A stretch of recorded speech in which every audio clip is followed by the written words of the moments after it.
So Apple's foldable iPhone is still a bit of a mystery, but new leaks are already giving us a pretty interesting comparison with Samsung's next foldable, the Galaxy Z Fold 8. And honestly, Samsung might already be ahead in a couple of key areas. It's widely expected that Apple will finally launch its first foldable iPhone in 2026, which is kind of wild when you remember Samsung jumped into foldables all the way back in 2019. That's a 7-year gap.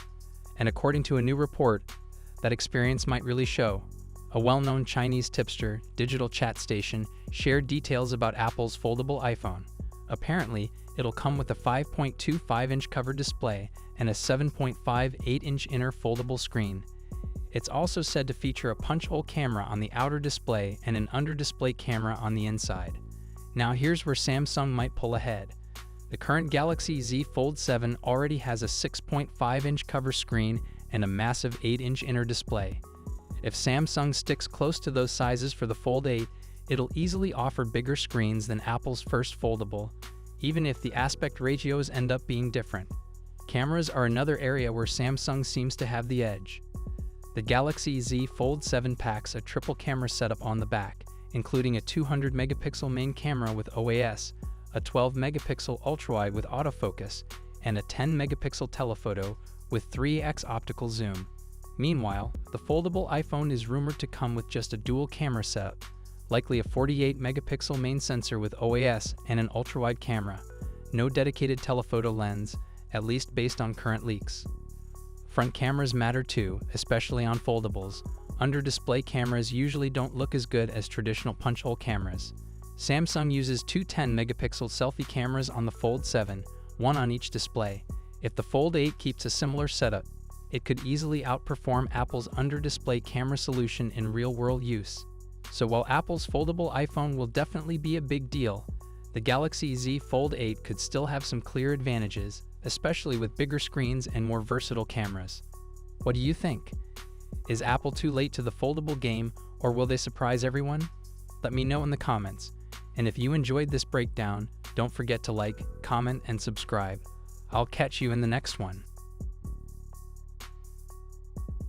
So Samsung just dropped the Galaxy Z Trifold, and it's already turning heads as one of the coolest engineering flexes we've seen in years.